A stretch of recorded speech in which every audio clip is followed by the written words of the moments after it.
오늘 제목은 좀 과격한데요. 혀 잘린 하나님입니다. 친구 빌다르스의 말을 듣고 욥은 굉장히 마음 아파합니다. 같은 말을 들을 때도 힘들 때 들으면 더 힘든 거죠. 가까운 사람이 사랑의 말이 아닌 공격적인 말을 할 때 우리는 더 속이 상합니다. 이제 친구들은 원수가 되었습니다. 욥을 위로하기보다 욥을 공격합니다. 그래서 욥은 이렇게 말하죠. 2절에 내 마음을 괴롭게 하고 나를 완전히 너희가 짓뭉개서 가루를 내는구나. 3절에 너희가 나를 10번이나 학대하고도 부끄러워하지 않다니 정말 대단하구나. 4절에 하나님의 기준으로 보면 내가 허물이 있을 것이라고 얘기합니다. 너희들이 자꾸 나를 그렇게 얘기하는데 하나님의 기준으로 보면 나도 허물이 있다는 거죠. 근데 나만이냐는 거죠. 너희들도 똑같지 않냐고 항변합니다. 5절에서 6절에는 너희는 내가 죄를 지어서 이렇게 됐다고 생각하고 그 죄를 들춰내려고 하지만 그러려면 그렇게 해봐라. 하지만 나는 확신하는데 그렇게 하는 것이 나의 죄가 아니다. 오직 하나님의 주권적인 결정으로 하나님께서 나를 이렇게 만드셨다고 말합니다. 이것이 바로 욥의 고백이죠. 시종일관 똑같은 이야기를 합니다. 자신이 고난을 받는 것은 죄를 지어서 받는 것이 아니라 알 수 없지만 하나님의 결정이라고 이야기합니다. 물론 하나님의 기준에 의하면 자기 자신은 죄인이에요. 하지만 자신이 이런 형벌을 당할 만한 죄를 아무리 생각해도 욥은 생각해낼 수가 없는 것이죠. 그래서 욥의 결론은 한결같습니다. 자신이 죄인이긴 하지만 이런 벌을 받을 만한 죄를 진 적은 없다. 나에게 닥친 이 고난은 내가 다 이해할 수는 없지만 하나님께서 나에게 허락하신 것이다 라고 말을 하고 있습니다. 7절부터 욥은 자신의 상황을 이야기합니다. 7절에 자기는 폭행을 당했다고, 내가 폭행을 당했다고 하나님께 요청을 하고 기도를 했지만 하나님의 응답은 없습니다. 억울해서 하나님께서 도움을 주시기를 요청하지만 그 요청이 응답되지 않는 것이죠. 정의가 구현되지 않는 것입니다. 8절에 하나님은 자신의 길을 막으시고 내 길 앞에 내 앞길에 어둠이 되신다고 말합니다. 9절에 하나님은 영광을 거둬가시는 분이고 10절에 사방에서 나를 무너뜨리고 나를 나무 뽑듯 땅에서 뽑아버리신 분이라고 이야기하죠. 이러한 고백이 계속해서 이어지고 있습니다. 여러분, 이러한 욥의 고백은요, 하나님은 이러한 분이다. 나를 땅에서 뽑는 분이다. 내 앞에 어둠이 되신다. 나를 무너뜨리시고 나에게 영광을 거둬가시는 분이다. 이런 고백들은 전통적인 하나님에 대한 고백이 전혀 아니죠. 오히려 정반대의 고백입니다. 하나님은 요청해도 들어주지 않는 분이라는 이 욥의 말은 우리가 평소 알던 하나님이 아니죠. 우리가 나와서 기도하는 이유도 하나님이 우리의 요청을 들어주실 것이라는 믿음을 가지고 나온 줄 믿습니다. 하지만 하나님은 지금 욥의 기도와 요청에 응답하지 않습니다. 욥은 지금 억울해요. 지금 모함을 당하고 있어요. 하지만 그 억울한 욥의 사연을 하나님은 풀어주지 않고 있습니다. 하나님은 어떠한 분입니까? 우리의 막힌 길을 여시는 분이죠. 바다의 길을 여시고 홍해를 갈라서 바다 밑으로 걸어가게 하시는 분이 하나님이십니다. 그런데 어떻습니까? 욥의 고백은 정반대인 거예요. 하나님은 오히려 자기 앞길을 막는 분이고 자기를 너무나도 힘들게 만드는 분이죠.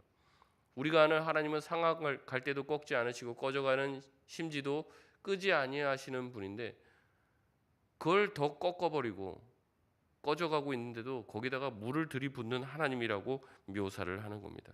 여러분, 욥이 왜 그런 고백을 합니까?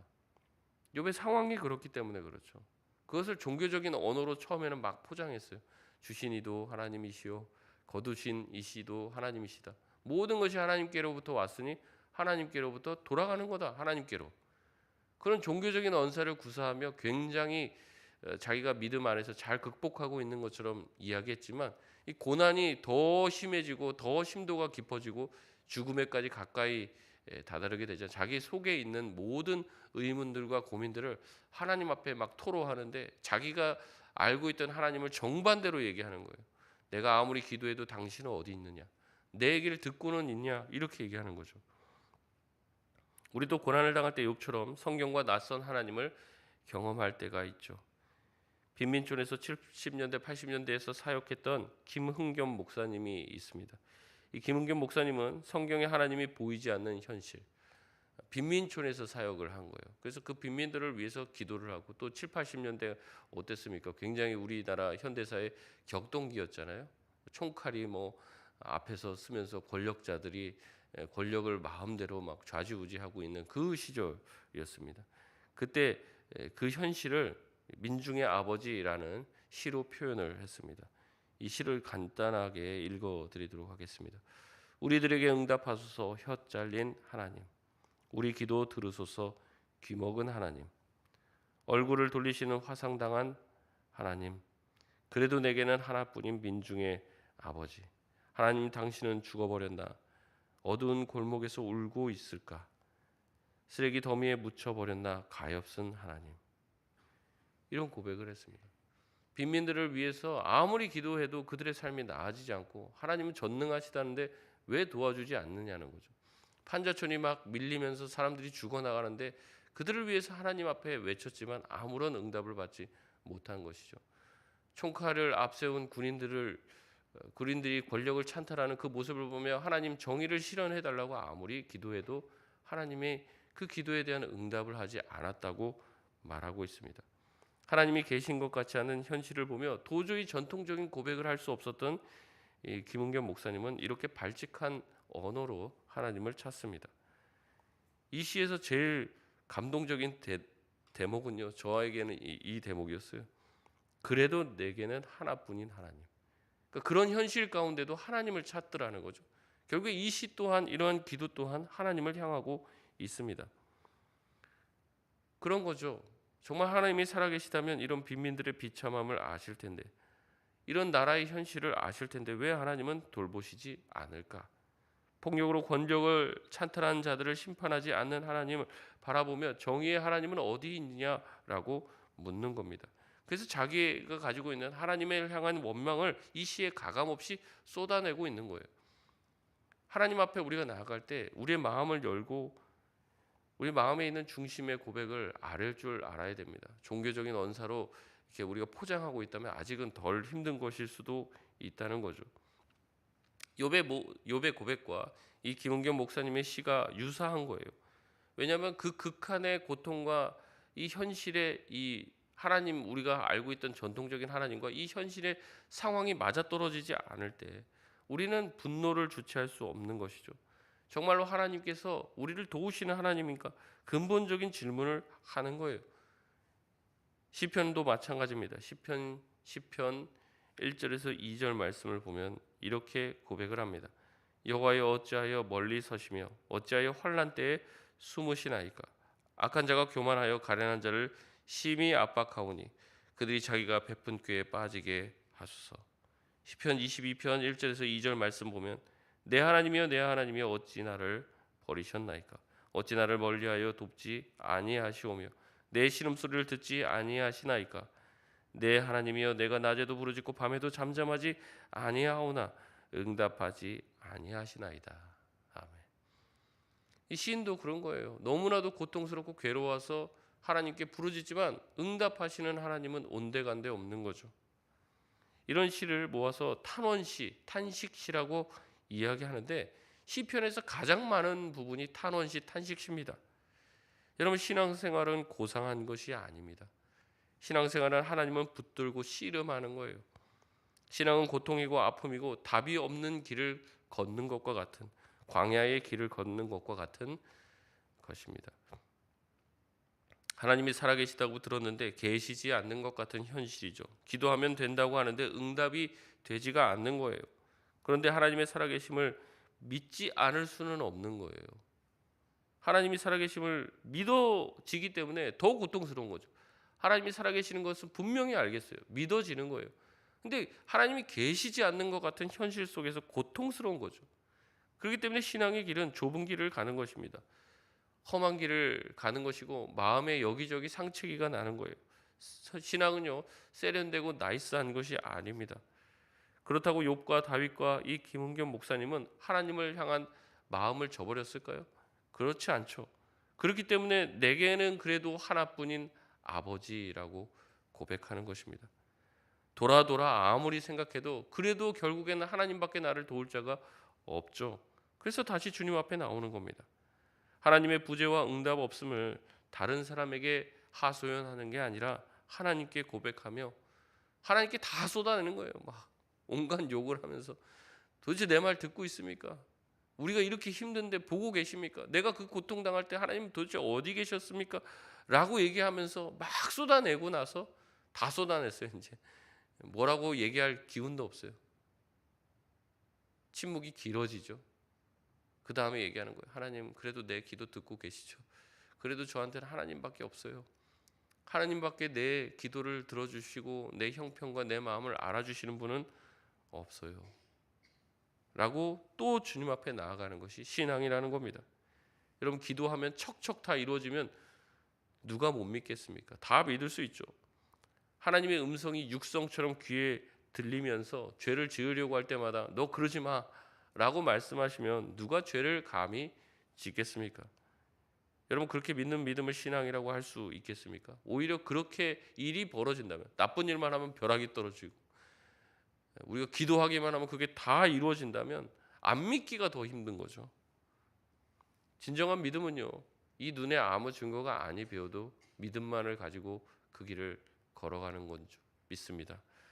우리가 그 믿음을 가지고 나아가야 한다는 거죠. 요번 이제 21절에서 22절까지 내용을 통해서 친구들과 싸움하기를 포기합니다.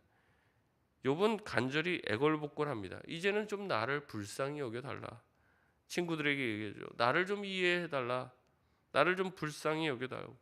내가 지금 이렇게 고통스러워하고 있는데 너희들은 자꾸 나의 죄만 지적하고 있느냐. 왜 하나님처럼 나를 괴롭히느냐. 이렇게 말을 하고 있어요. 22절에 보면 너희가 어찌하여 하나님처럼 나를 박해하느냐. 내 살로도 부족하냐. 자기 육신뿐 아니라 자기 마음을 다 찢어 놓는다는 말이죠. 처절합니다. 23절에서 24절에 나의 말이 기록되었으면 좋겠다고 말합니다. 책에 기록되고 철필로 납으로 영원히 돌에 새겨졌으면 좋겠다고 말합니다. 왜 그렇습니까?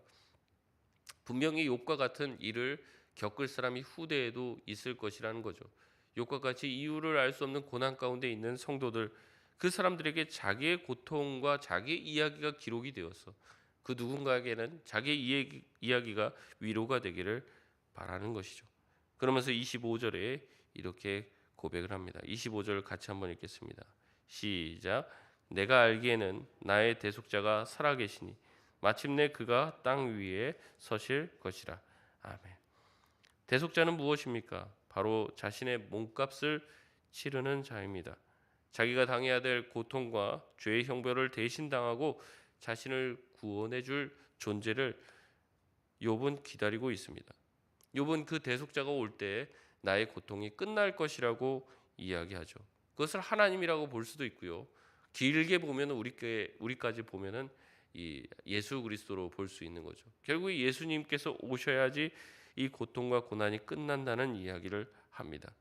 그리고 27절에 그날에 자신은 그 대속자를 눈으로 보게 될 것이고 자신의 억울함을 그분에게 토로할 것이라고 말합니다. 28절 29절은 욥을 어떻게 공격할까? 계속 이제 욥이 하는 말을 듣는데 경청하는 게 아니에요. 욥이 하는 말을 듣고 있다가 꼬투리를 잡아서 어떻게든 욥을 공격하려고 이렇게 귀를 쫑긋 세우고 있는 그 친구들을 향해서 얘기하는 거죠. 너희가 심판자를 자처하면서 나를 또 어떻게 칠까 하면서 내 얘기를 듣고 있지만 그러면서 이 모든 일의 뿌리가 욥에게 있다고 이 핑계 될 거지만 29절에 보면 너희는 칼을 두려워할지니라 라고 얘기합니다. 결국에는 너희가 심판자가 아니라 누가 심판자라는 거예요? 하나님이 심판자라는 거죠. 그래서 하나님이 나를 공격하는 너희 또한 심판하게 될 것을 경고하며 말을 마칩니다. 말씀을 정리하겠습니다. 고난과 고통을 당할 때 우리는 대수롭지 않게 여기면 안 됩니다. 뭐 지나가겠지. 이 또한 지나가겠지. 어차피 기도해도 안 돼. 뭐 이런 식이어서는 안 된다는 거죠. 현실과 말씀이 조화되지 않는 삶의 괴리 가운데서 진지하게 고민하며 하나님을 치열하게 찾아야 될 줄 믿습니다. 그렇게 하나님을 진지하게 찾다 보면 우리 입에서 이게 맞지 않으니까 험한 말이 나올 수도 있죠. 하지만 그래도 우리가 그 고백을 주님 앞에 해야지 사람을 찾고 여기저기 다른 방법을 찾아서는 안 된다는 거예요. 그래야지만 우리가 고통 속에서 나를 건지는 대속자를 만나게 된다는 겁니다. 대부분의 많은 성도님들이 이 고통 가운데 하나님을 찾지 않음을 봅니다. 한두 번 기도하죠. 힘들고 어려우니까 한두 번 나와서 기도합니다. 그러다가 안 되면 에이 안 되나 보다. 하나님 없나 보다. 이러면서 고통 가운데 고난 가운데 하나님을 떠나는 사람들이 의외로 많아요. 제가 느끼기에는 오히려 힘든 일, 어려운 일을 당하면 하나님 앞에 더 나올 것 같은데 안 그렇더라고요. 힘들고 어려운 일 당하면 믿어도 소용없네. 교회 다녀도 소용없네. 이런 식으로 신앙을 떠납니다. 진지하게 하나님을 자기는 찾았다고 생각하지만 여러분 욥의 고백을 들어도 알 수 있고 우리가 다윗의 고백을 보면서도 알 수 있지만 하나님을 찾는 것은 치열한 과정이 있는 것이죠. 진지한 과정이 필요합니다. 하나님께 답을 얻을 때까지 물러나지 않고 주님의 전에 나아가 배수의 진을 치며 기도하는 것이죠. 차라리 나를 죽이시든지 하나님 응답하시든지 둘 중에 하나를 하십시오. 그런 간절한 마음으로 주님 앞에 나아갈 때 우리가 거기서 대속자이신 예수 그리스도를 만나게 되고 거기서 소망을 얻게 되는 줄 믿습니다. 수박 겉핥기 신앙으로는 절대 하나님을 경험할 수 없습니다. 기독교의 진수는 우리가 치열한 삶의 부조리 가운데 주님 앞에 나아가 하나님이 정말 살아계심이 무엇인지 체험할 때 사실 우리 가운데 주신 하나님의 말씀의 의미와 진리를 깨닫게 된다는 거죠. 다시 한번 우리 삶의 문제들을 가지고 주님 앞에 치열하게 고민하며 외치며 고백할 수 있는 저와 여러분 다 되시길 주의 이름으로 소원합니다. 우리 시간 같이 합시다.